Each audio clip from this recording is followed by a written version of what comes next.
uma moça me perguntou, né, se eu ia ficar pelado no OnlyFans, né? Porque eu ia faturar. Perguntou? Cara, a moça me perguntou no Chupim se eu ia ficar pelado no OnlyFans pra faturar alto. Eu falei, minha senhora, ninguém vai pagar pra ver pelado, fica tranquila. Mas eu não respondi assim. O que eu falei pra ela? Você vai começar a receber direct aí. Aí eu falei pra ela o seguinte, né, no Chupim o que eu respondi? Aquilo que eu penso e que veio dessa noite com a Roberta. Só merece meu corpo nu quem aceita minha alma por completo. Então, aquilo que a gente dividiu ali... São essas frases que você fode com a gente, com nossas mulheres. Velho, pra quê? Aí a minha mulher chega em casa Pra e fala quê, assim, cara? tá vendo? Olha como música, você não é assim. Cara, dá raiva, velho. Quando você Pra faz que aqueles isso, rios malditos pra acabar com o casamento. Você é um dizimador de casamento, entendeu? Não, eu só preparo as coisas, porque aí você tem chance de falar do Não, coração. chance o caceta. Não, aquele Vira e mexe, que posta no vira e mexe, Instagram. tem um amigo nosso que recebe uns rios seu na cara, assim, ó. E ó, não é ele o Maurício, não é o Maurício, mas um amigo em comum, velho, que vira e mexe. Toma assim, ó. Ô jovem, olha o que eu recebi aqui. Ai, mas eu não posso falar quem é, entendeu? Mas toma uns rios na cara de vez em quando, pra ele ficar ligeiro, velho. Não, então desculpa, pô, não foi querer. Foi mal. Mas fala pra ele que ele não tem concorrência. Acabou. Ai, cara. E aí foi assim. E ela aí ficou quantos dias contigo lá? Foram 3 dias e, cara, é o que eu te falei, foram os melhores dias da minha vida. E foi muito engraçado, que, por exemplo, eu levei ela pra umas quebradas, né?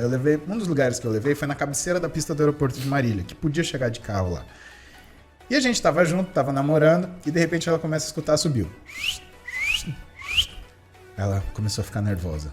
Eu falei, o que foi? Tem alguém olhando a gente provocando. Eu falei, não, isso é rã. Mas que rã? Cara, ela não sossegou até achar a perereca, cara.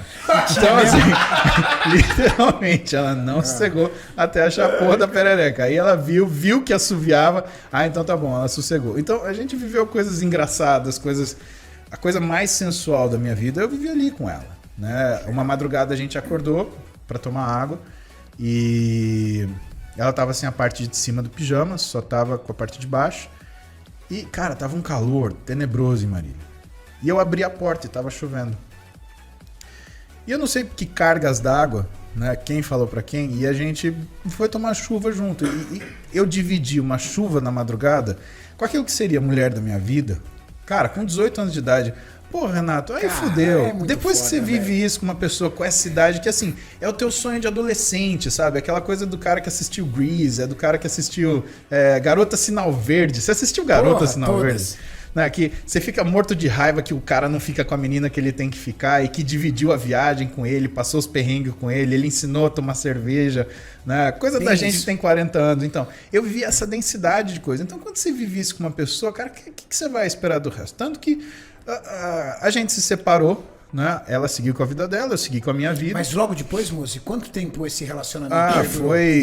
Foi questão de meses, Foi porque meses. aí eu passei na medicina, ela passou na aviação? Na aviação. Ela foi trabalhar de comissária. De comissária. E aí ela ficava 3, 4 dias por mês em São Paulo. Né? Não tinha condição. E eu demando demais. Né? A Roberta ela chama isso de ciúmes. Não, ciúmes não é. Ciúmes é uma coisa patológica que atribui uma fantasia, mesmo que na presença da pessoa. Né? É isso que é ciúmes. O que eu demando é atenção. E eu demando atenção. Eu demando atenção full time. Então ela sabe, se eu mandar mensagem para ela no WhatsApp e ela não responder, eu já viro o bico. Ela sabe que eu gosto de ser a prioridade dela. Porque para mim, na vida, ela é a minha prioridade. Independente do que estiver acontecendo, onde eu tô, se eu tô operando no centro cirúrgico, toca, eu sei que é o telefone dela, eu peço para alguém atender. Atende, por favor, fala para minha esposa que eu tô operando. Cara, não deixa no vácuo. De jeito nenhum. De jeito nenhum. Eu também tenho esse hábito. Eu não deixo no vácuo. Porque você nunca sabe o que pode estar acontecendo. Eu tenho medo de ter acontecido algo. Exatamente. E com quem ela vai contar? Exatamente. É com a gente, cara. Então, eu fico um maluco. Eu tenho essa demanda de atenção. Né? Pra mim, assim, passou das 9 da noite, é 100% meu. Não tem mais ninguém. Né? Ah, não interessa, porque fulano ligou, mensagem, blá, blá, blá, blá. Não, eu tô na nossa cama, é meu. Eu tenho vontade um dia de pegar o telefone dela, assim, bater e quebrar numa quina, né? Porque às vezes ela pega o telefone e tem um lobisomem dentro de mim, assim, que quer comer aquele telefone. Cara, se ela falasse assim, você pode comer se você conseguir. Eu mastigava. Só pra tirar o telefone dela. Só pra tirar e me dar atenção. Porque eu tenho essa falta. E eu sou uma pessoa muito difícil nisso. Eu cobro mesmo. Qual é o seu signo, moço? O pior que tem. Câncer e ascendente em câncer, né? Não que Não fala isso, porque nós somos iguais. Então, eu sou câncer. É verdade. Que dia que você faz mesmo? 16. Eu faço dia 4. Pois é. E a questão é assim, a gente demanda demais, né? Cara, Renato, eu só sei viver assim. Eu não sei viver de outro jeito, eu não quero aprender a viver de outro jeito e eu sou feliz porque quando eu tenho a atenção dela, eu sou a pessoa mais feliz do mundo. Acabou. Cara, a gente foi feliz andando de Uninho Mille, comendo lanche de R$1 na Avenida do Bosque em Marília. Caraca. Hoje o que a gente tem, sabe, proporciona experiências, mas que a presença de um e de outro que justifica aquilo, sabe? Se a grana transformar isso em ausência, perde o sentido. Sim. Tanto que quando a Roberta era, antes de ser nutricionista, né? Ela tinha, nesse período que a gente ficou separado, ela estudou, ela fez administração e marketing, né? E ela foi trabalhar numa empresa multinacional. E ela estava quase na vice-presidência, quando chamaram ela e falaram, você vai ter um cargo que é o antes da vice-presidência, assim, assado, arararararará. E aí, ela fez uma reunião, eu estava ascendendo na profissão, a empresa era uma empresa que, por exemplo, não... E assim, eu estava ascendendo na profissão e no trabalho, só que eu saía de casa às 4 da manhã e voltava meia-noite. É aquela fase, né? De porrada, né? Então, assim, se ela não tivesse em casa, não tinha ninguém. E a gente já tinha 2 filhas, né? E aí o que aconteceu foi que quando eles fizeram o que era a proposta de trabalho para ela, ela olhou e se negou. Não. Ela abdicou de ser vice-presidente numa empresa multinacional para trabalhar do meu lado. Por quê? Porque ela sabia que ia ficar cada vez menos. Porque uma das coisas que ela ia fazer, ocupando o cargo que ela ia ocupar, ela ia ficar no Brasil 10 dias por mês. Ela ia ficar 20 viajando. Pesado. Não, que casamento que dura com isso? Agora eu te digo, comigo, nossa senhora, cara. Eu ia enlouquecer. Não, entenda, não é o problema dela ficar esse tempo sozinha, longe. É a recorrência. A gente fez aquela conta no último podcast, né? Ou seja, por ano eu fico com a minha mulher 38 dias com a vida que a gente tinha até ano passado. Eu não vou mais tolerar isso. E ponto final. Que eu tenha que ganhar menos, vou ganhar menos, não tem problema. Mas eu vou viver com ela mais, porque eu sinto muita falta eu gosto da companhia dela. Eu brinco, eu falo pra ela, falo assim, se ficasse nós dois numa ilha deserta e não tivesse mais ninguém, eu ia brincar com você assim, uma noite eu dormia com você, na outra você se fantasiava de homem pra eu contar que eu te peguei. Porque você é minha melhor amiga, não tem, foda, cara. É com você que eu tenho confiança de dividir minhas coisas, falar meus apertos, minhas angústias. Eu não tenho medo dela pensar que eu sou fraco, porque ela sabe quem eu sou. Ela sabe as porradas que eu levo, ela sabe o nível de estresse, ela sabe quanto eu apanhei na minha profissão, dos meus, entre aspas, colegas, né, das pessoas que tinham cargos executivos que falavam que... Uma das coisas que eu tive que ouvir, né, de cargos executivos foi que médico novo que tá ganhando dinheiro, a gente vai em cima mesmo. Vai se fuder, né? Quem que é isso? É um canalha que faz isso, Renato. Vocês se reencontraram com quantos anos? Com 28, 26. Mais ou menos isso, né? Ou seja, 8 anos separados. Como é que foi esse reencontro, moça? Foram quase 10 anos separados, na verdade, né? Foi dos 18 aos 28, praticamente. Quase 10 anos. Como é que foi esse reencontro, cara? Cara, se eu te falar... Porque o mundão é tão grande, vocês foram fazer coisas tão separadas. Nós estamos falando de São Paulo, a terra que você pode nunca ver a pessoa na vida, de tão grande. E aí que vem o meu lado fantasioso, né? Toda vez que eu saía da minha casa pra trabalhar, eu ficava fantasiando de encontrar ela. Não, tá num lugar desse. Pô. Então você pode dizer que durante esses 10 anos você nunca a esqueceu? Não, nem por um segundo. Meus namoros acabavam por quê? Porque toda a documentação que eu tinha do tempo que a gente ficou junto, as cartas, as fotos, as promessas, as lembranças, né? Eu guardava numa pasta no meu armário. Eu começava um relacionamento, tava indo tudo bem. Eu não conseguia aprofundar, mas assim, eu conseguia administrar para ficar uma coisa saudável, para ambos ficarem bem, né? Eu respeitava a pessoa, não era uma pessoa de ficar pulando por aí. E, Renato, eu tive, sei lá, de mulheres na minha vida, eu tive talvez o que caiba numa mão.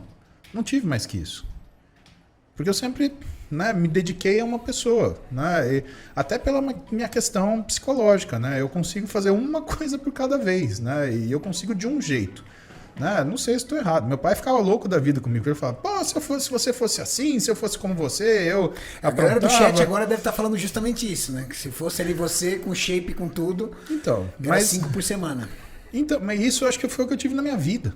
Né? Que foram Vamos pessoas se que... fudendo com a gente de novo. Mas isso não é... Mas todo mundo tá aqui, para, Muzi, minha esposa tá assistindo. Para, Muzi, pelo amor de Deus. É isso que eu ia falar, Maurício, por favor, liga pra Tati, fala pra ela, entendeu? Aconteceu alguma coisa lá em Diadema pra ela me ajudar na fábrica, pra ela dar uma passada. Mas isso não é Vou cortar qualidade. um zíper aqui, peraí. Não, isso não é qualidade. Pelo contrário, você não tem... Você diminui seu número de malícia, você, sabe, a sua capacidade de malícia. E você tem que ter... Né? Porque um relacionamento, ele não é só gerenciado por uma coisa certinha. Você tem que ter uma malícia, uma malemolência para você sair de situações complicadas. Né? Até porque cada pessoa, ela traz para o relacionamento atual algumas feridas dos relacionamentos anteriores. E às vezes ela vê determinados signos e o que acontece? Vem a memória do relacionamento anterior. Quem que eu era? Eu era o cara que sumia no final de semana. Mas por quê? Porque eu dava plantão. Então tinha gente que ficava na orelha da Roberta, gente próxima dela, não, ele não tá no plantão, ele tá te traindo, cara, ele tá não namorar sei e o quê. casar com um médico, ainda em começo de carreira, é treta, cara. Porra. Tem amigos meus que são médicos, cara, é treta. Por quê? Porque o cara é o cara mais ausente que tem. Às vezes o cara fica ausente 48 horas. Sim, às vezes eu dava plantão sábado e domingo, né? E a galera fala, esse seu marido, esse seu namorado não aparece no final de semana. Muito esquisito isso. Você já tentou ligar pro telefone dele? Ah, ele não atende? Ah, eu tive que ouvir isso, cara. Depois a Roberta me contou. Né? Tinha gente que achava que eu era drogado, porque eu tinha moto, né? Eu tinha uma tornadinha, né? Porque não adianta, em São Paulo, estamos falando de 2000 idos de 2007, 2006, né?